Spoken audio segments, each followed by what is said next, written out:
Assalamualaikum warahmatullahi wabarakatuh.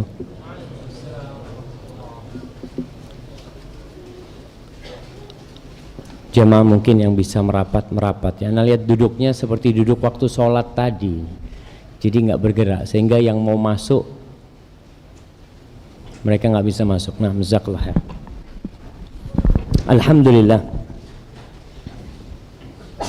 Alladzi anzala 'alaina al-ma' liyutahhirana bihi wa yudhhiba 'anna rijza syaitan. Segala puji bagi Allah Jalla Jalaluh yang telah menurunkan air buat kita untuk menyucikan kita, membersihkan diri kita dan mengusir gangguan syaitan. Dimana kadangkala seorang malas untuk beramal, malas untuk beribadah, dengan dia mandi tubuhnya jadi segar dan dia jadi semangat beribadah. Wassalatu wassalam ala khairil anam Sayyidina Muhammad ibn Abdullah wa ala alihi wa ashabihi wa man tabi'ahum bi ihsanin ila yaumil qiyamah. Semoga salawat dan salam senantiasa tercurahkan untuk baginda Nabi kita, manusia yang terbaik yang pernah menginjakkan kakinya di muka bumi ini, manusia termulia yang dijadikan percontohan oleh Allah untuk umat manusia agar kita mengikuti jalan hidup beliau, agar kita tidak tersesat dalam kehidupan ini, agar kita hidup berbahagia di tengah-tengah manusia yang tak menentu jalan hidupnya karena gonta-ganti idola. Tapi mereka yang menjadikan Rasulullah SAW sebagai panutannya, urusan dia selesai. Dalam segala sudut kehidupan Rasulullah SAW, beliaulah yang terbaik, beliaulah yang termulia. Semoga Allah menjadikan orang-orang yang mengikuti jalan beliau. Semoga salat bersambung untuk keluarga beliau, untuk istri-istri beliau, untuk putra-putri beliau, dan untuk seluruh sahabat Nabi. Semoga Allah meridhai kita bersama mereka. Amma ba'd. Ahibati fillah,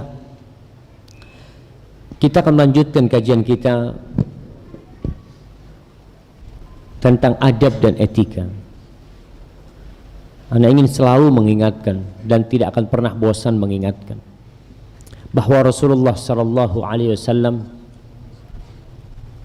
mengatakan, innama bu'ithu li utammima makarimal akhlaq aw salihal akhlaq. Aku tuh diutus hanya saja untuk menyempurnakan akhlak-akhlak yang mulia, perilaku-perilaku yang baik. Maka subhanallah, apabila ini menjadi salah satu target diutusnya Rasulullah SAW, kita ini yang udah Islam perlu bertanya, apakah akhlak kita udah baik? Ingat, akhlak itu adalah sifatun rasikhatun fin nafs, sifat yang tertanam di dalam jiwa, yang mengajak orang tersebut untuk melakukan perilaku, tindakan tanpa berpikir, tanpa mempertimbangkan. Udah jadi sesuatu yang naluri dari diri dia. Itu akhlak. Dan akhlak ini bisa bawaan lahir, pemberian ilahi, atau yang dihasilkan dari kerja keras seorang dan berdoa dengan Allah Subhanahu wa taala, minta agar dikasih akhlak.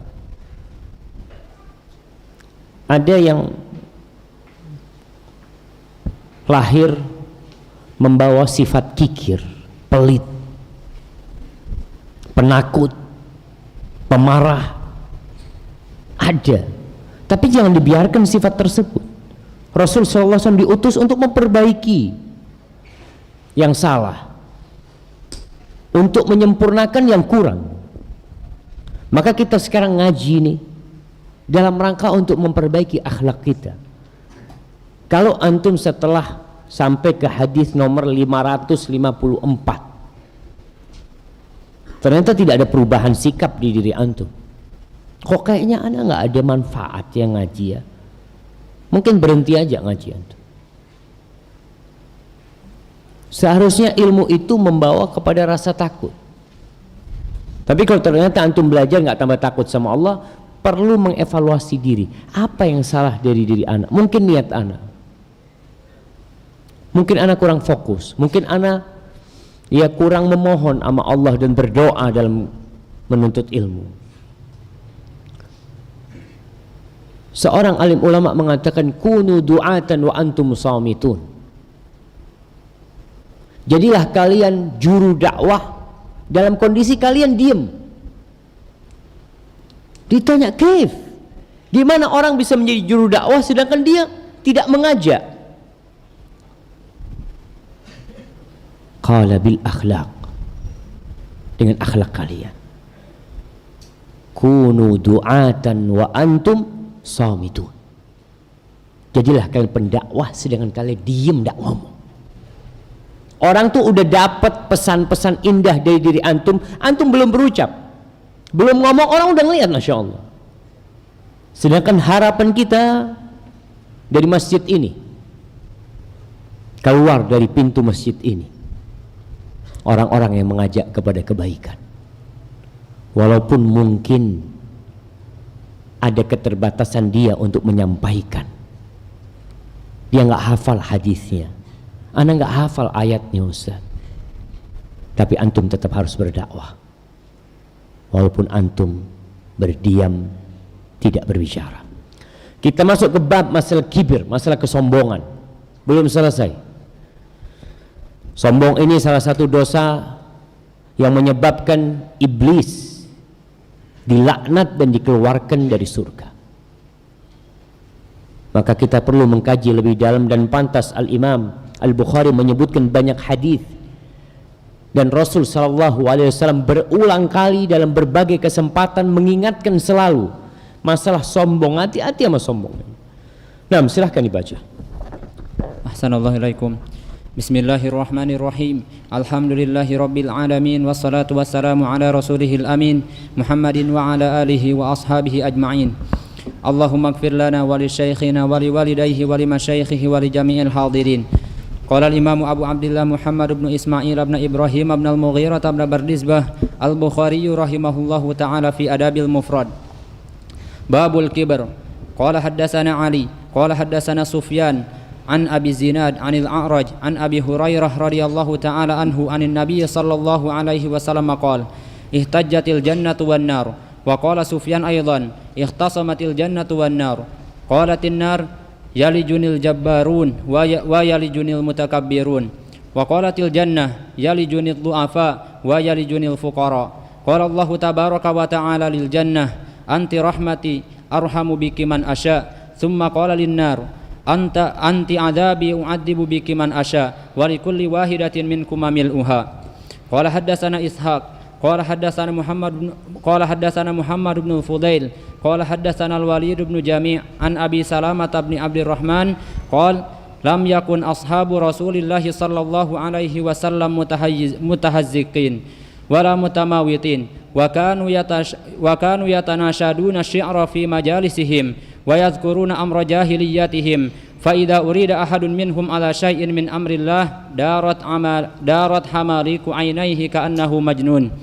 Qala haddatsana Muhammad bin al-Musanna qala haddatsana Abdul Wahhab qala haddatsana Hisham an Muhammad an Abi Hurairah radhiyallahu ta'ala anhu anna rajulan atan nabiyya sallallahu alaihi wasallam wa kana jamilan faqala habbaba ilayya al-jamal wa utitu ma tar ايش عندك حبب احسن الله اليكم حبب الي الجمال واعطيت ما ترى حتى ما احب ما احب احسن الله اليكم واعطيت ما ترى حتى ما احب ان يفوقني احد اما قال بشراك نعل واما بشراك نعل نعم اما قال بشراك نعل واما قال bisyis'in ahmar al-kibru dak?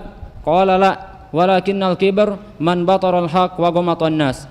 Qala haddatsana Muhammad bin Salam qala akhbarana Abdullah bin al-Mubarak an Muhammad bin Ajlan an Amr bin Shu'aib an abih an jaddih an Nabi sallallahu alaihi wasallam qala yuhsyarul mutakabbiruna yaumal qiyamah amsal ad-dharri fi suratir rijal yaghshahuhumuz zullu min kulli makan yusaquna ila sijnin min jahannam yusamma bulas ta'luhum narul anyar wa yusqawna min usarati ahlin nar tinatal khabal.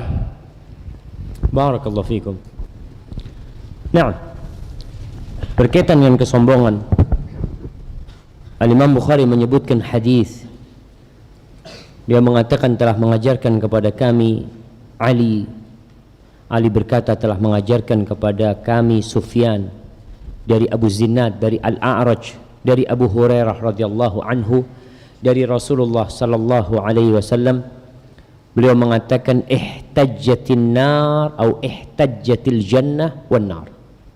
Surga dan neraka ini bertikai, berantem dengan lisan mereka, dengan pembicaraan mereka. Mungkin sebagian berpikir, mungkinkah itu terjadi? Neraka bisa berbicara, surga bisa berbicara? Mungkin. Kalau kita berbicara tentang kebesaran Allah Jalla Jalaluh, subhanallah, kulit kita kelak akan berbicara. Suatu hari Rasulullah SAW bercerita kepada para sahabatnya. Beliau bercerita tentang seorang yang sedang mengembala kambing. Tahu-tahu datang serigala, menerkam salah satu kambingnya, dikejar sama orang ini, ditarik itu anak kambingnya atau kambing itu sampai terlepas dari serigala itu. Kemudian serigala itu berbicara sama orang ini, kaifa bika, gimana engkau nanti kalau tidak ada yang mengembalakan kambing kecuali aku nanti. Itu para sahabat berkata, adz-dzi'bu tatakallam, serigala bicara Nabi SAW. Kata Rasulullah SAW, iya, aku percaya. Dan Abu Bakar percaya, dan Umar percaya. Padahal di sana tidak ada Abu Bakar dan tidak ada Umar. Tapi Rasul SAW menjelaskan bagaimana seorang yang beriman kepada Allah, yakin dengan kebesaran Allah, bahwasanya Allah Jalla Jalaluhu ala kulli syai'in qadir, maka mereka akan percaya. Dan kita percaya apabila hadisnya sahih, kita percaya. Mau nggak masuk akal buat kalian, tapi buat kita sesuatu yang tidak masuk akal kita, mungkin karena keterbatasan akal kita. Tapi kalau melihat kepada kemampuan Allah, Allahu Akbar. Allah menciptakan Hawa nggak pakai bapak, nggak pakai ibu. Nah, atau ada bapaknya? Nggak ada. Tahu-tahu tercipta dari tulang rusuknya Adam alaihissalam. Wa qala Sufyan aidan, Sufyan gurunya Imam Bukhari, dia mengatakan dengan lafaz ikhtasamatil jannah wan nar. Kalau tadi saling berdialog, saling berhujjah. Kalau yang ini ikhtasamat, saling bertikai. Apa yang mereka bicarakan? Qalatin nar, neraka berkata kepada surga, membanggakan dirinya, mengatakan yalijunil jabbarun wa yalijunil mutakabbirun. Yang masuk ke tempatku itu orang-orang besar, yang masuk ke tempatku, orang yang bertindak semena-mena. Jabbar jamaah disebutkan bahwasanya makna jabbar al-mamnu alladhi la yusalu ilaih, orang yang susah ditemuin, orang yang bertindak semena-mena. Susah kita mau ketemu orang ini karena perilaku dia. Adapun mutakabbir, kita tahu orang yang menyombongkan diri. Itu kata neraka. Wa qalatil jannah, sedangkan surga mengatakan yalijunid du'afa, wa yalijunil fuqara. Yang masuk ke tempatku adalah orang-orang yang lemah, orang-orang yang fakir. Para ulama menjelaskan bahwasanya yang dimaksud dengan orang-orang yang lemah adalah al-mutawadhi'una minhum wal khadi'una lillahi bi'idlali anfusihim lahu. Mereka adalah orang-orang yang merendahkan dirinya, tunduk kepada Allah dengan menghinakan dirinya untuk Allah. Memang dia makhluk, dia letakkan keningnya di bumi ini untuk Allah Jalla Jalaluhu. Maka kalau kita lihat solat ini jamaah mengajarkan kepada kita tawadhu untuk tidak sombong. Jadi yang punya sifat buruk, bagaimana dia mengopeni atau mengobatin sifat buruknya itu? Kata Allah, wasta'inu bisabri wassalah. Kalian minta tolong itu dengan sabar dan sholat. Di antara makna sabar adalah berpuasa kita, untuk menundukkan jiwa kita, dan sholat. Antum bisa lihat orang yang sholat, ketika dia berdiri, apa yang dia ucapkan? Dia menghadap kepada Allah sama rata dengan yang di sebelahnya, tanpa ada perbedaan. Mau yang di sebelahnya menteri, mau yang di sebelahnya pejabat, antum berdiri di sebelahnya dan antum tidak peduli sama dia. Mungkin dia peduli sama antum, antum enggak, ana mau sholat di sebelah antum, antum mau pindah, fadhal, enggak ada urusan. Bersama-sama kemudian dia mengatakan Allahu Akbar. Antum kecil, antum bukan siapa-siapa. Kemudian antum ruku. Kita tahu orang yang ruku ini menundukkan dirinya, merendahkan dirinya. Untuk siapa? Untuk Rabbul Alamin. Dia tahu ana ini nggak pantas untuk membanggakan diri ana, sedangkan semua yang ada pada diri ana adalah pemberian ilahi. Maka yang pantas untuk tunduk kepadanya adalah Allah. Ruku antum. Kemudian antum berdiri, Sami Allahu liman hamidah, nama Allah lagi yang antum sebut, lalu antum mengatakan Allahu Akbar, dan antum letakkan kening antum di bumi. Itu yang masuk surga, ad-du'afa, yang mereka merendahkan dirinya, menghinakan dirinya lillahi ta'ala, tunduk kepada Allah Jalla Jalaluhu. Awil mustad'afun minhum li faqrihim, atau orang-orang yang lemah karena kefakiran mereka. Mereka nggak punya apa-apa. Dan dalam riwayat Al-Bukhari dalam kitab sahihnya, dan riwayat Imam Muslim dalam kitab sahihnya dengan lafaz famali la yadkhuluni illa du'afa'un nas wasaqtuhum. Kenapa ya Allah yang masuk ke tempatku ini adalah orang-orang yang lemah di antara mereka dan orang-orang yang jatuh di antara mereka, yang manusia tidak peduli sama dia. Kita kadang-kadang bicara orang itu udah jatuh dari mata anak, udah nggak ada, harganya udah nggak ada.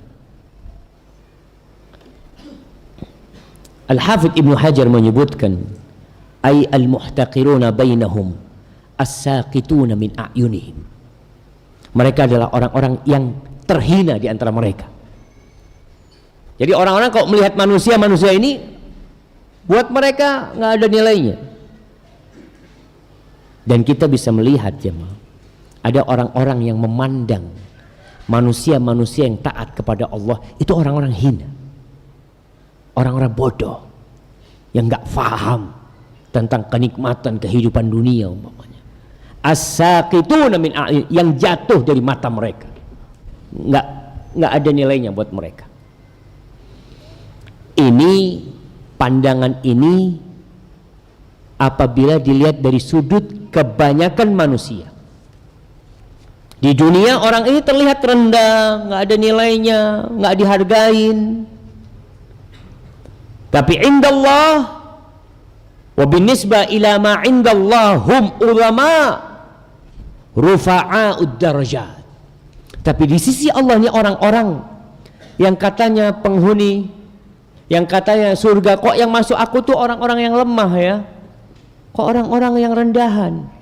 Tapi disebutkan di sini mereka itu rendah dalam pandangan manusia, tapi di sisi Allah mereka orang-orang besar, orang-orang yang derajatnya tinggi. Lakinnahum binisbah ila ma inda anfusihim li'azamatillah indahum wa khudu'im lahu fi ghayatit tawadhu. Tapi orang-orang ini yang dianggap lemah oleh orang-orang besar, Yang di sisi Allah mereka adalah orang-orang besar dan tinggi derajatnya, tapi di sisi mereka sendiri dia tahu diri bahwasanya aku nggak pantas untuk membanggakan diriku. Tadi Imam surat Maghrib membacakan firman Allah Subhanahu wa taala, alam tara ilal ladzina yuzakkuna anfusahum balillahu yuzakki man yasha. Engkau melihat enggak kepada orang-orang yang sok suci menyucikan diri mereka, yang merasa dia orang paling baik, merasa orang paling besar, orang yang agung, orang terhormat, termulia. Balillahu yuzakki man yasha. Tapi Allah menyucikan siapa yang Allah kehendaki. Tetap kita jamaah dalam kondisi kita berbuat baik, kita harus merendahkan diri kita. Itu tawadhu sama Allah, husnudzan sama Allah, suudzan sama diri sendiri. Kemudian fawasahum bidza'f wassaqat, maka disebut sifat mereka adalah orang yang jatuh dari pandangan orang yang tidak terlihat. Subhanallah. Di sini kemudian ketika perdebatan itu terjadi antara surga dan neraka, lalu Allah mengatakan untuk surga, anti rahmati, anti rahmati, kamu adalah rahmatku, kasih sayangku. Arhamu biki man asya, denganmu aku merahmati siapa yang aku kehendaki. Lihat jemaah, orang tuh masuk surga kadangkala amalannya dikit. Allahu Akbar. Antum bisa lihat bagaimana seorang wanita pelacur masuk surga gara-gara memberi minum seekor anjing. Dan antum bisa melihat seorang ustadz, seorang yang alim, seorang yang pandai membaca Al-Quranul Karim menjadi koreknya api neraka karena riya ketika dia beramal. Maka Allah mengatakan kepada surga, anti rahmati. Allahumma arhamna ya Rabb. Semoga kita termasuk yang Allah berkehendak memberikan rahmat buat kita dan masukkan kita ke dalam surga. Thumma qala linnar, kemudian Allah berkata kepada neraka, anti azabi u'adzibu biki man asya. Kamu adalah azabku yang aku mengazab denganmu siapa yang aku kehendaki. Allahumma ajirna minan nar, Allahumma ajirna minan nar, wa likulli wahidatin minkuma mil'uha. Kalian berdua akan penuh, dua-duanya akan penuh. Allah kelak akan berkata kepada neraka Jahannam, Allah mengatakan, yauma naqulu li jahannam halim talati wa taqulu hal min mazid. Ketika Allah berkata kepada neraka Jahannam, apakah kamu sudah penuh? Tapi neraka Jahannam berkata, hal min mazid, apakah masih ada tambahan ya Allah yang bisa engkau masukkan ke sini? Wallahi jamaah, kita nggak boleh main-main dalam kehidupan ini. Kita tidak boleh bersantai ria dalam kehidupan ini. Ketika Allah berulang kali mengingatkan kita dengan dahsyatnya azabnya, ketika Rasulullah SAW berteriak di atas mimbar mengatakan, anzartukumun nar, anzartukumun nar, anzartukumun nar, aku peringatkan kalian, hati-hati sama neraka, hati-hati sama neraka kalian. Lalu kita bersantai ria. Maka semoga Allah membantu kita untuk melalui kehidupan ini dengan selamat. Barakallahu fikum. Di hadis yang selanjutnya, Al-Imam Bukhari mengatakan, haddatsana Ishaq, dia berkata telah mengajarkan kepada kami Muhammad ibn Fadl, dia berkata telah mengajarkan kepada kami Al-Walid ibn Jami' dari Abu Salamah, dari Abdurrahman an Abi Salamah an Abdurrahman, was sahih an Abi Salamah ibn Abdurrahman. Nah, jadi ini yang sahih bukan an Abdurrahman. Indak ish an Abi Salamah bin Abdurrahman. Taib. Taib. Yang dalam nuskhahnya ditulis an Abi Salamah an Abdurrahman dibetulin. Yang sahih an Abi Salamah ibn Abdurrahman. Nah, dia mengatakan lam yakun ashabu Rasulillah sallallahu alaihi wasallam mutahazziqin wala mutamawitin. Dia sebutkan bahwa para sahabat Nabi itu bukan orang yang mutahazziq, ini mungkin ekstrim, yang kaku. Disebutkan makna mutahazziq ini mutaqabbidin wa mujtamin, orang yang apa, yang ngumpul, yang kaku lah orangnya. Dan di lafaz yang lainnya disebutkan munharifin, yang menyimpang. Wala mutamawitin. Mutamawit itu adalah orang yang tampak lemes, ya. Mereka bukan orang-orang yang kelihatannya orang lemas badannya, tubuhnya nggak kekar. Karena kita lihat ada orang-orang yang kelihatannya ya bukan orang-orang yang sehat. Sahabat Nabi nggak kayak gitu. Mereka adalah orang-orang yang ahli ibadah, tapi ibadah mereka tidak membuat mereka jadi orang yang lemah. Jangan sampai antum akhirnya mengatakan ketika kurus, Ustaz, puasa Senin Kemis, Ustaz. Para sahabat Nabi nggak seperti itu. Mereka ahli ibadah, mereka zuhud, tapi tidak mempengaruhi tubuh mereka. Maka di sini disebutkan wa kanu yatanashaduna asy-syi'ra fi majalisihim. Biasa mereka di majelis mereka saling menyenandungkan syair-syair. Kita tahu di adat Melayu itu ada puisi di antara mereka. Bahkan ana dengar kalau mereka melamar seseorang itu datang dengan membacakan bait-bait syair, ya. Kemudian dibalas pantun pada mereka. Kalau dulu syair dibalas syair, mereka saling menyebutkan syair-syair di majelis-majelis mereka. Wa yadhkuruna amra jahiliyatihim. Kadang-kadang mereka mengingat masa jahiliyah mereka. Mengingat masa jahiliyah bukan untuk bangga dengan dosa-dosa masa jahiliyah, tapi untuk bersyukur kepada Allah atas nikmat Islam yang Allah berikan kepada mereka. Maka perlu dibedakan ketika seorang bercerita tentang masa lalu dia yang penuh dengan dosa. Kalau cerita dia sebagai kebanggaan dengan dosa-dosa dia, tutupi dosa tersebut. Tapi tatkala dia bercerita tentang masa jahiliyah untuk menceritakan nikmat Allah Jalla Jalaluh, itu terjadi seperti yang dilakukan oleh Ja'far bin Abi Thalib ketika berjumpa dengan Raja Najasyi di Habasyah. Ketika datang kepada Raja Najasyi, Amr bin As dan Abdullah bin Abi Umayyah, dua utusan orang-orang Quraisy, untuk membawa pulang para sahabat yang hijrah. Apa kata Ja'far bin Abi Thalib? Kunna ahla jahiliyatin na'budul asnam. Kita ini dulu orang-orang jahiliyah, kita nyembah patung, kita nyembah berhala. Wa na'kulul maitah, kita makan bangkai. Wa na'til fawahish, kita melakukan kekejian.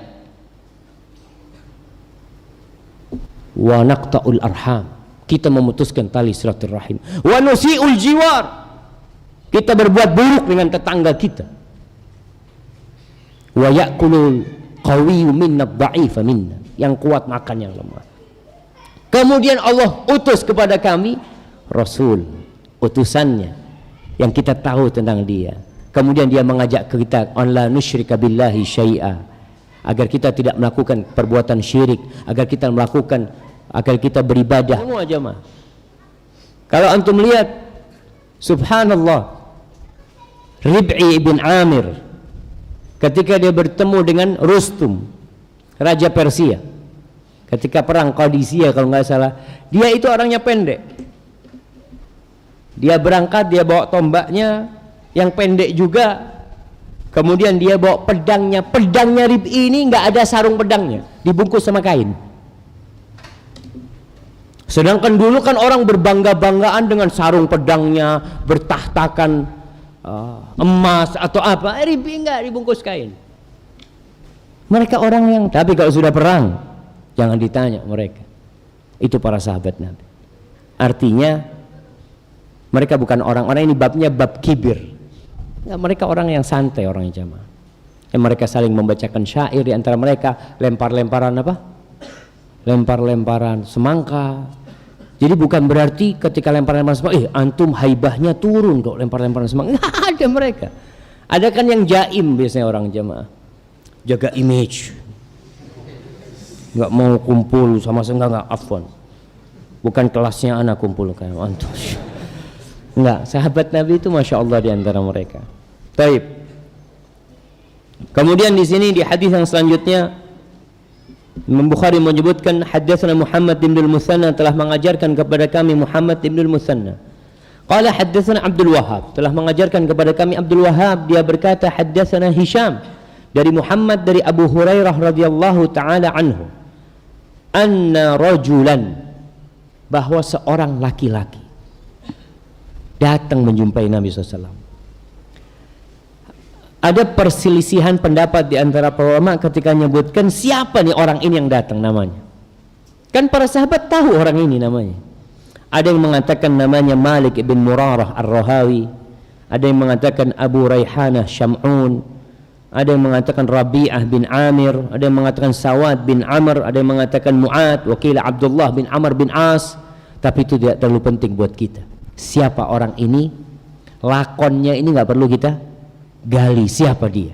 Yang jelas orang itu dilihat sama para sahabat Nabi dan dia bertanya kepada Nabi SAW, mengatakan wa kana jamilan, orang ini tampan jamaah, ganteng orang ini.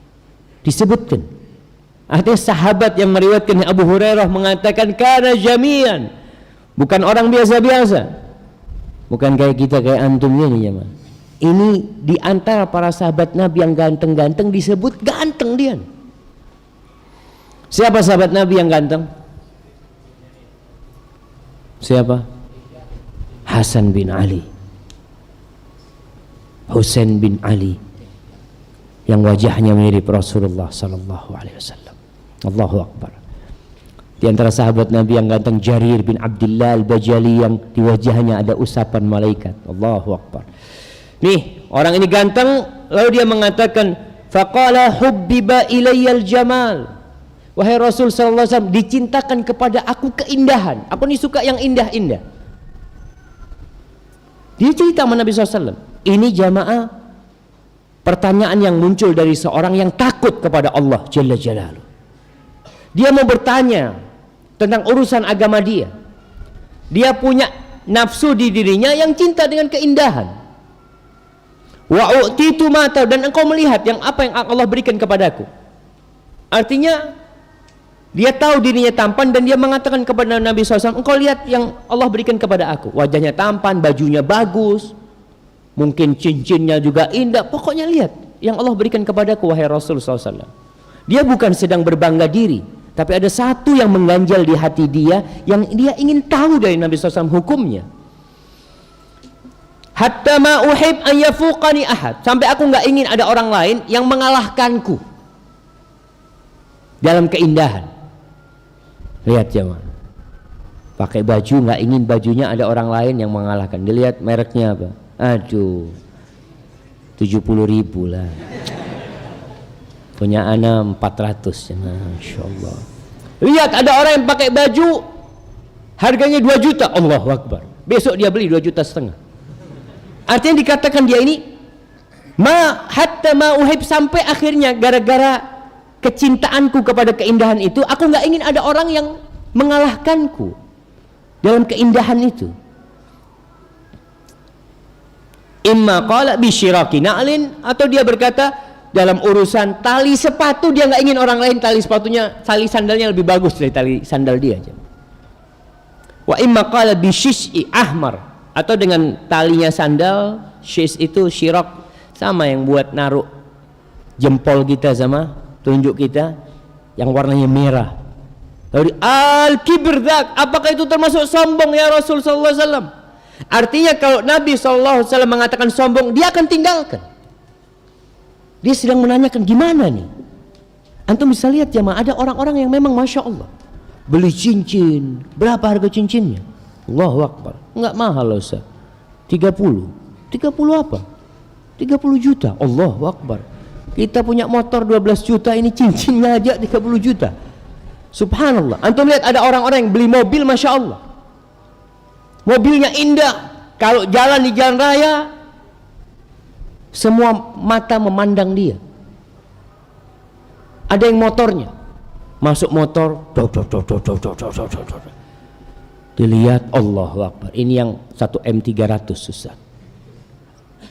Ana pernah tanya sama satu orang jemaah, ana pikir harga motornya 300. Bang, berapa harganya bang? Yang ini Ustaz enggak terlalu mahal yang Ustaz. Ini 1,2 yang ini. Yang itu mahal. Berapa? 2,3. Allahu Akbar. Tapi ada orang yang ingin seperti itu jamaah. Apakah ini masuk sombong? Orang beli mobil harga 3 miliar. Padahal cukup buat 2 orang jemaah. Yang naik cuma 2 orang. Antum kalau ana berpikir kayaknya kurang waras ini. 3 miliar cukup 2 orang.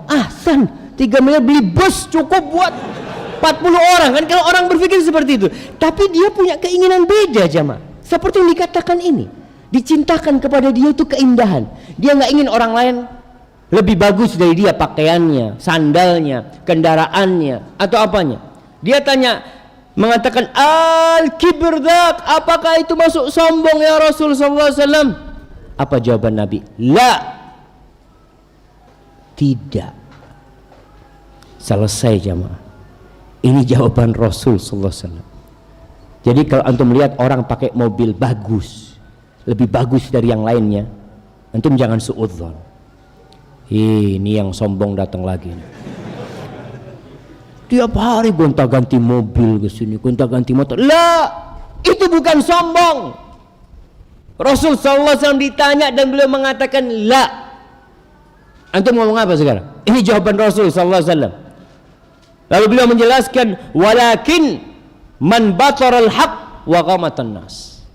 Tapi yang dimaksud dengan sombong itu orang yang menolak kebenaran dan meremehkan orang lain. Jadi urusannya bukan penampilan jamaah. Sombong itu bukan kaitannya seperti itu. Kemudian para ulama ketika menjelaskan hadis ini, mereka mengatakan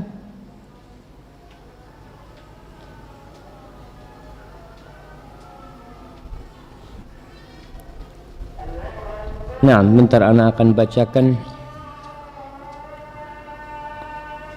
Udah ada? Belum? Baik. Dan dinafikannya kesombongan di sini, wa yanbaghi an yuhmal nafyul kibir. Dinafikannya kesombongan oleh Nabi SAW buat orang yang pakaiannya bagus, yang sesuai dengan kondisi dia. Artinya orang ini memang orang kaya raya, duitnya banyak dia. Memang sesuai dengan diri dia, seperti itu. Tapi tetap harus memperhatikan tidak berlebih-lebihan. Tidak berlebih-lebihan dan kemudian tidak sampai mubadzir. Yang pakaiannya itu, kendaraannya itu tidak mendorong dia akhirnya merasa lebih baik dari orang lain, kemudian merendahkan orang lain. Artinya boleh sejatinya. Orang mau pakai jam harganya 2 miliar, ibu-ibu bawa tas, berapa harga tasnya? Ya 900 apa? 900 juta Ustaz. Antum gimana aja?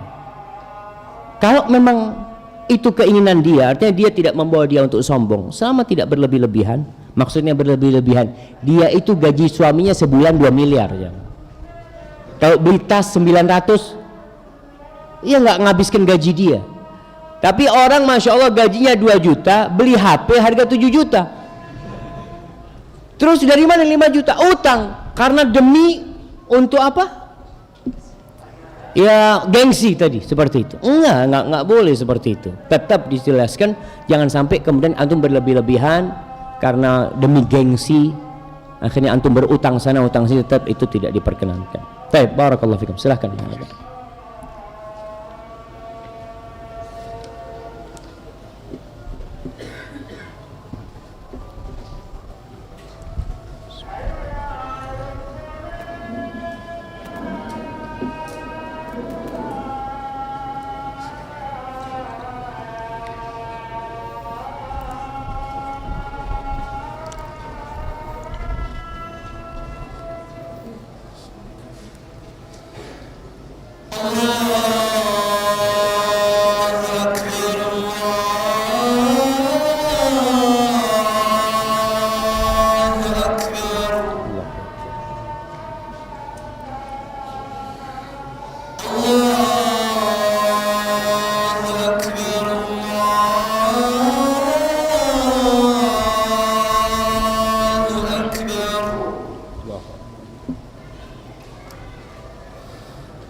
La ilaha illallah. Allahumma salli ala Muhammad wa ala ali Muhammad kama sallaita ala ali Ibrahim. Allahumma rabb hadhihi ad-da'wati at-tammah was-salati al-qa'imah ati Muhammadan as-salata. Nah, barakallahu fikum. Berkaitan dengan tadi kondisi orang yang ingin tampil indah dari sisi pakaian, dari sisi kendaraan, mungkin jam tangan. Kenapa antum lihat banyak jam tangan dengan merek-merek yang berbeda-beda? Semuanya ada nilainya, ada harganya. Bahkan pakaian pun seperti itu. Maka perlu diketahui bahwasanya apabila tujuan orang memakai itu karena kecintaan dia dengan keindahan dan dorongan dia untuk menunjukkan nikmat yang Allah berikan kepada dirinya, itu nggak ada masalah. Bahkan itu masuk wa amma bi ni'mati rabbika fahaddits. Ceritakan nikmat yang Allah berikan dengan pakaian, dengan apa. Rasulullah sallallahu alaihi wasallam mengatakan innallaha yuhibbu an yara athara ni'matihi ala 'abdihi atau an yura atharu ni'matihi ala 'abdihi. Allah tuh ingin melihat bekas nikmat yang Allah berikan kepada hambanya. Artinya ketika antum dapat nikmat, ya bajunya masa tetap yang lama. Belilah baju. Sehingga orang tidak melihat antum, oh ini kok kayaknya miskin banget nih mahasiswa ya. Kenapa bajunya nggak gonta-ganti? Seperti itu. Padahal dia punya. Itu nggak ada masalah. Yang penting tadi jangan sampai pakaian yang kita kenakan, motor, kendaraan yang kita pakai, jangan sampai mendorong kita akhirnya untuk merasa besar. Lalu kita meremehkan orang lain dan merendahkan mereka. Saya merasa hadis yang terakhir kita akan kaji pada pertemuan yang akan datang insyaallah. Kita masuk ke tanya jawab jamaah. Naam. Ustadz pemilik rokok tidak merokok, akan tetapi dia membuat dan menjual rokok kepada masyarakat. Apakah dia berdosa? Pemilik rokok, Ustaz? Pemilik rokok dosa jariah. Nah, jemaah, berkaitan dengan rokok kita sudah sampaikan bahwasanya memang kita lihat mungkin di Indonesia ini ada dua pendapat. Satu mengatakan haram, yang satu tetap bersikukuh mengatakan makruh. Tapi kalau orang mau mendalami tentang rokok, insya Allah bila dia tidak mengikuti hawa nafsunya, dia melihat kepada dalil-dalil syariat, dalil-dalil agama, kemudian dia melihat kepada bahaya rokok itu sendiri, semoga dia sampai kepada kesimpulan bahwasanya rokok memang sudah nggak boleh lagi, sudah haram hukumnya. Dan pemerintah kita pun sudah berulang kali menulis, bukan menulis, bahkan diwajibkan menuliskan dalam bungkus rokok, di iklan rokok, rokok membunuhmu. Tapi yang jadi masalah itu nggak dibaca sama orang. Maka berusaha kita untuk meninggalkan rokok, tidak berjualan rokok. Sudah ada yang sodakoh rokok, sodakoh rokok, fadl, tafadhal, wahid, fadl. Kalau dia sakit batuk-batuk, afwan, antum cuma bilang afwan, karena jelas-jelas rokok ini membawa pada penyakit. Insya Allah tidak ada khilaf di antara dokter, walaupun ada dokter yang masih merokok, tapi tetap dia tahu rokok itu berbahaya. Maka kalau bicara orang yang jual rokok, maka dia membantu orang itu melakukan sesuatu yang dibenci sebenarnya. Maka jangan jualan rokok sudah. Dan ana heran kalau kita masuk ke beberapa minimarket ditanya, antum mau tambah rokoknya, Pak? Tambah rokoknya, tambah pulsanya atau apa? Maka berusaha jemaah kita untuk menekan rokok. Sudah saatnya orang-orang barat jemaah, orang-orang kafir itu sudah membuat aturan yang ketat sekali tentang rokok. Bahkan di Singapura itu harganya rokok itu 10 kali lipat dari yang di Indonesia. Jadi kalau di sini 20.000, di sana bisa 200.000 harga. Untuk apa? Untuk mencegah orang rokok, supaya berhenti orang rokok. Nggak ada manfaatnya. Buat negeri kita pun kalau bicarakan, cukainya masuk ke negara, cukai masuk ke negara, tapi negara harus ngobatin orang-orang korban rokok itu. Dan itu lebih besar daripada manfaat dari cukai yang diterima. Akhirnya itulah nggak barokah penghasilannya, akhirnya lari kepada orang-orang yang berpenyakit. Rumah sakit ini di Jember kemarin ada yang menyebutkan, karena sudah mau bikin divisi khusus untuk tentang rokok ini, tentang orang yang asma, apa istilahnya gitu, yang perokok sudah asma, kemudian lebih parah dari itu jemaah, gara-gara rokok sebenarnya. Nah, apakah hukumnya menceritakan maksiat kita dahulu sebagai ibrah atau pelajaran terhadap orang lain? Memang perlu nggak antum ceritakan? Kalau nggak perlu, ada apa antum cerita? Ja'far menceritakan hal itu untuk menceritakan nikmat yang Allah berikan. Kadang orang mengatakan, ya Allah, Ustaz, dulu ana apa ya Allah, dosa apa yang tidak ana lakukan, semoga Allah mengampuni ana. Alhamdulillah ana dapat hidayah, Ustaz, alhamdulillah. Tidak perlu cerita antum, ini ana dulu biasa di warung sana tuh, nggak perlu lah. Jadi ada hal-hal, kemudian ada dosa memang yang orang nggak tahu tentang dosa antum, jangan antum ceritakan. Tapi ada dosa yang semua orang tahu tentang antum. Ini dulu nih yang biasa di konser-konser musik nih, orang tahu, kenal sama antum. Artinya dosa antum ini bukan dosa yang tersembunyi, tapi dosa yang dilihat orang dan terekam oleh sejarah. Bahkan sampai hari ini pun bisa dilihat dosa-dosa antum. Umpamanya ada penyanyi-penyanyi yang akhirnya tobat, umpamanya ada artis-artis yang kemudian dia tobat, yang jejak dosa dia itu masih bisa ditelusurin. Orang itu tahu dengan hal itu, maka tidak perlu dia menceritakan ini macam-macam. Ya dia anak dulu ya pelaku riba umpamanya. Ada orang, anak dulu pelaku riba, Ustaz. Alhamdulillah Allah kasih hidayah sama anak.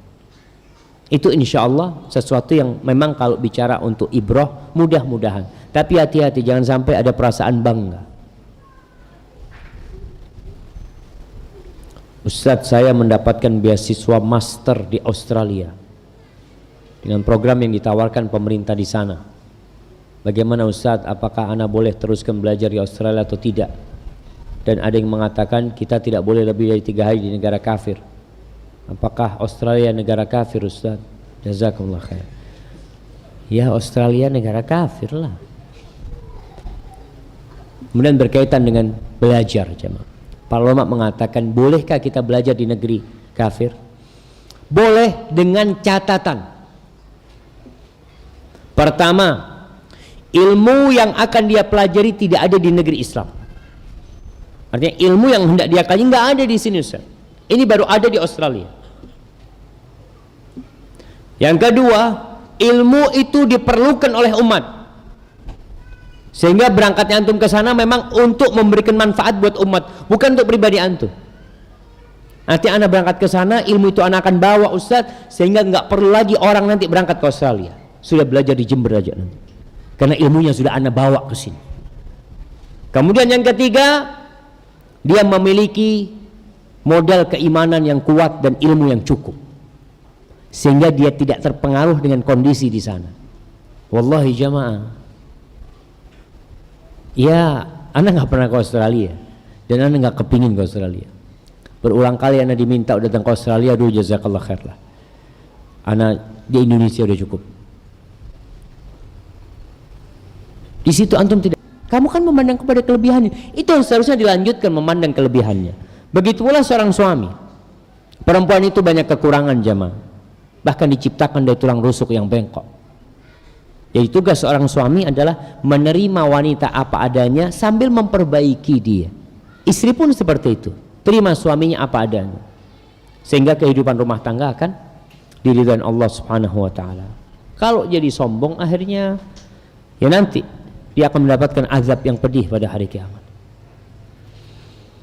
Ustadz, saya memiliki kakak kandung yang menderita tunarungu atau bisu tuli. Kakak saya ini memiliki 2 anak yang masih kecil-kecil. Selama ini suaminya bermaksiat dan berselingkuh dengan perempuan lain, hingga akhirnya terjerat kasus dan dipenjara. Orang tua saya masih membela kakak ipar, padahal sudah tahu dia salah karena takut kakak saya jadi janda. Bagaimana cara saya mengingatkan orang tua saya tanpa menyakiti perasaan mereka? Saya ingin menjaga adab dengan orang tua. Wallahi jamaah, memang banyak di antara kita yang masih lemah keimanannya. Istri bergantung sama suaminya. Seakan-akan yang memberikan rizki kepada dia adalah suaminya. Dia berpikir apabila terjadi perceraian, dari mana dia akan hidup? Padahal sejatinya perempuan tidak pernah makan rizki suami. Perempuan itu makan rizki dia sendiri. Anak itu nggak makan rizki bapaknya. Allah mengatakan nahnu narzuquhum wa iyyakum. Kata Allah, kami yang mengasih rizki kepada anak-anak kalian dan kepada kalian juga.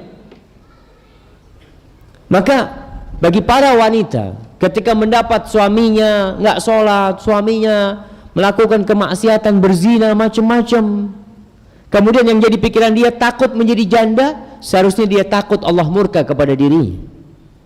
Maka sekarang bagaimana memberikan nasihat kepada orang tua? Yang pertama, bicaralah tentang keimanan kepada orang tua.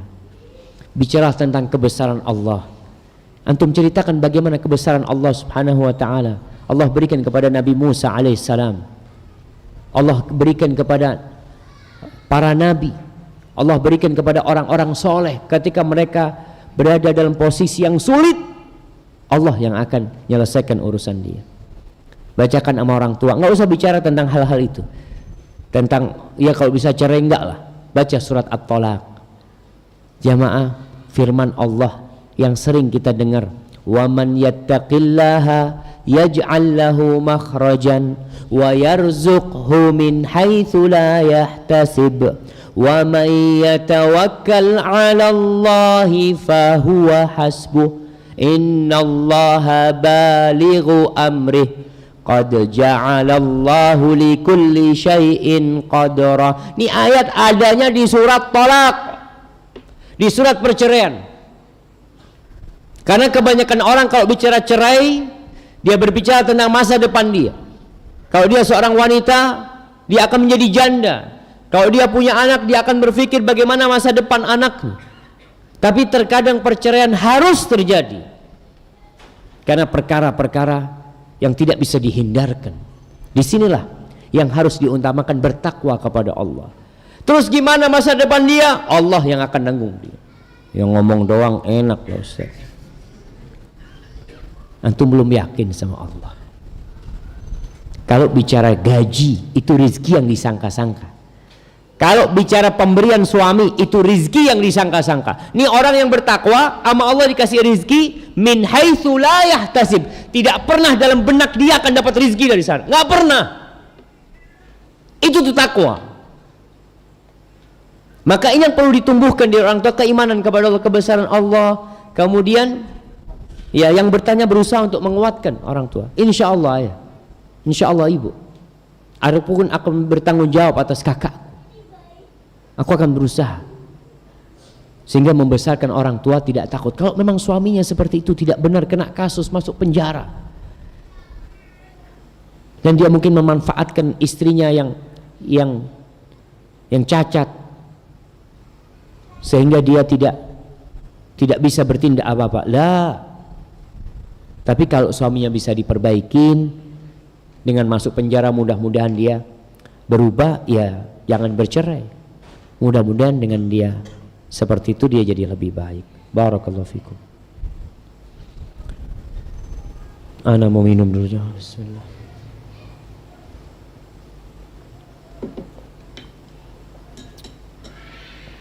Assalamualaikum. Waalaikumsalam. Ustadz, mohon nasihat. Saya bekerja dan ditawari untuk promosi, naik tingkat. Sementara ini belum saya kasih jawaban karena ada kekhawatiran di benak anak, takut malah tidak ada waktu untuk kajian, menuntut ilmu dan kekhusyuan beribadah. Dikarenakan di pekerjaan yang sekarang lebih banyak menghadapi masalah-masalah, tekanan kerja yang lebih berat ketika menempati posisi itu. Di samping waktu untuk keluarga juga berkurang. Atas nasihatnya saya haturkan syukron Ustaz. Subhanallah jamaah. Seakan-akan antum sudah menjawab pertanyaan antum sendiri. Antum akan kehilangan banyak kebahagiaan antum. Mungkin antum hanya akan mendapatkan gaji yang lebih besar. Masya Allah. Ish hadha syabab. Ada mekanik yang betulin pintu di sana. Artinya kalau bicara kebahagiaan, wallahi jamaah, ada seorang yang cerita sama Ustaz, anak ini setahun garap proyek besar itu 3. Ada tawaran ke-4, ke-5, ke-6, anak tolak. Karena anak takut nggak mampu kalau sudah ngurusin proyek ini itu macam-macam. Akhirnya banyak kebahagiaan anak yang hilang. Waktu dengan keluarga hilang dengan mereka. Kemudian yang ada beban pikiran buat dia. Maka anak rasa antum jangan terima. Antum kalau mau cari penghasilan lainnya, mungkin tambah kerjaan lain yang tidak jadi beban buat antum. Kecuali dipromosikan ada jabatan yang dengan jabatan itu insya Allah anak bisa membela agama Allah di sana. Boleh antum. Jadi antum mengorbankan kebahagiaan antum untuk Allah Jalla Jalaluh. Tapi kalau antum mengorbankan kebahagiaan antum sama keluarga, menuntut ilmu hanya untuk keinginan pribadi, maka kayaknya jangan. Antum minta maaf sama mereka, cukuplah ini sebagai kerjaan antum, dan semoga Allah memberikan yang lebih baik daripada apa yang antum tinggalkan. Karena pertimbangan antum bukan pertimbangan dunia, tapi pertimbangan yang lebih kepada akhirat insyaallah. Assalamualaikum Ustaz. Waalaikumsalam. Saya mau bertanya, yang dimaksud orang memiliki perut buncit termasuk zalim itu bagaimana Ustaz? Ana nggak paham jemaah. Dimaksud orang memiliki perut buncit termasuk zalim. Apakah orang yang memiliki perut buncit itu zalim jemaah? Ya belum tentu jemaah. Tapi memang di antara tanda-tanda kiamat itu nanti banyaknya orang-orang sumna, orang-orang yang gemuk, yang kerja cuma makan, ya, seperti itu. Dan kalau bicara orang buncit itu zalim, mungkin dia menzalimi dirinya sendiri ketika dia tidak perhatian dengan kesehatan dirinya. Tubuh kita ini punya hak. Seperti orang umpamanya terus dia makan gaji, daging macam-macam, padahal dia itu punya riwayat darah tinggi, dia nggak peduli, tahu-tahu stroke. Penyakit itu dari mana? Kan dari antum sendiri. Jadi kalau bicara orang perutnya buncit itu, ana nggak tahu kalau dia zalim, mungkin maksudnya menzalimi diri sendiri karena akhirnya ya malas beribadah umpamanya jamaah. Barakallahu fikum. Nah, Ustadz, ana bekerja sambil kuliah. Ini terakhir, pertanyaan terakhir. Per bulan dapat gaji di bawah UMR. Katanya udah diganti UMR jamaah. Jadi UMK. Iya. UMR, upah minimum regional. Mohon nasihat dari antum supaya ana yakin dengan rezeki yang Allah jamin. Karena kadang ana merasa kurang. Masya Allah.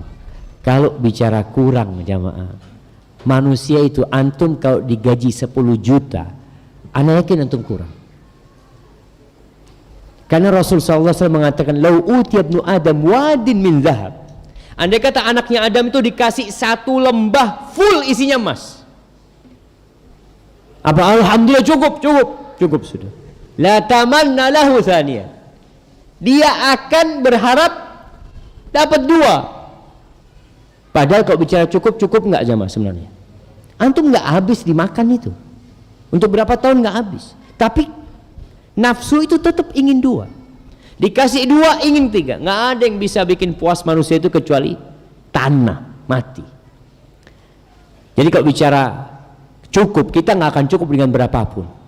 Yang perlu kita lakukan bagaimana menjadikan hati kita merasa cukup. Merasa cukup. Bagaimana caranya? Ridha dengan pemberian Allah. Rasul sallallahu alaihi wasallam mengatakan, irba bima qasamallahu lak takun aghnan nas. Ridhalah engkau dengan apa yang Allah berikan kepadamu, engkau akan jadi orang paling kaya sedunia ini. Walaupun gajinya di bawah UMR, tapi dia ridha.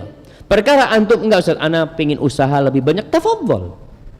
Tapi yang perlu ada pada diri antum perasaan ridha, merasa cukup dengan pemberian Allah Subhanahu wa taala. Seorang perempuan yang suaminya datang kepada dia mengatakan, istriku gajiku hanya 600.000. Tolong dicukupkan. Kata istrinya, siap bang. Kira-kira cukup enggak? Cukup.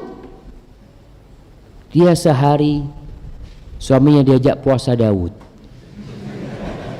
Bang, papanya, karena duitnya nggak cukup, kita cukupkan, makan 2 kali, bang. Dia merasa ya udah ini yang aku miliki. Namun jemaah perlu diketahui bahwasanya seorang mukmin itu bukan berarti hidup miskin. Merasa cukup itu bukan berarti dia hidup miskin. Tidak. Silahkan untuk bekerja. Rasul sallallahu alaihi wasallam mengatakan, ihris ala ma yanfa'uk. Bersemangatlah engkau, bersungguh-sungguhlah untuk meraih semua yang bermanfaat buat engkau. Kalau kekayaan bermanfaat, berusaha engkau cari kekayaan. Tapi hati tetap bukan berambisi dunia. Hati tetap ridha. Hari ini alhamdulillah Ustaz, alhamdulillah hari ini cuma dapat 7 juta Ustaz.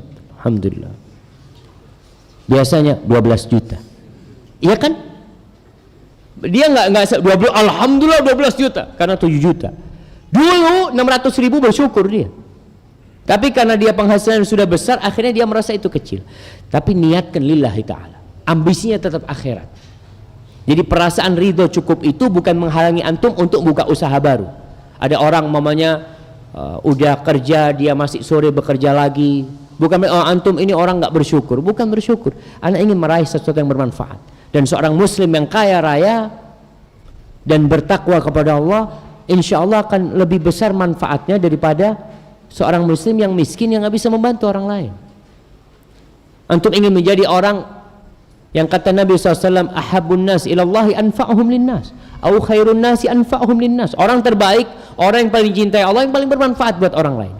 Jadi perasaan cukup itu harus ada. Tapi kalau memang enggak, ini gajinya ya alhamdulillah anak cukup, tapi anak ingin lebih supaya anak bisa berangkat umroh, anak ingin menabung untuk menikah, silahkan. Tapi perasaan ridho dengan pemberian Allah, itu yang membuat antum akan jadi orang kaya. Man kana aminan fi sirbihi, kata Rasul sallallahu alaihi wasallam. Ini sebagai penutup, barang siapa yang merasa aman di tempat tinggalnya, mu'afan fi jasadihi, sehat badannya, indahu qutu yaumihi, dia hari itu punya yang dimakan hari itu, bukan besok. Hari itu dia punya, alhamdulillah anak yang punya makan hari ini, untuk makan malam ada, besok pagi wallahu alam dia punya yang dia makan hari itu. Kata Rasul sallallahu alaihi wasallam, faka'annama hizat lahu dunya bihadzafiriha, seakan-akan dunia ini semuanya ditarik ke rumah dia. Antum masuk ke rumah dia, Allah, dia orang paling bahagia. Antum punya apa? Punya rezeki apa? Alhamdulillah, punya hati yang nerimo. Itu yang membuat dunia dan isinya seakan-akan jadi milik dia. Hadza wallahu a'lam bissawab. Itu yang bisa kita kaji pada kesempatan kali ini. Subhanakallahumma wa bihamdika asyhadu an la ilaha illa anta astaghfiruka wa atubu ilaik. Wassalamu alaikum.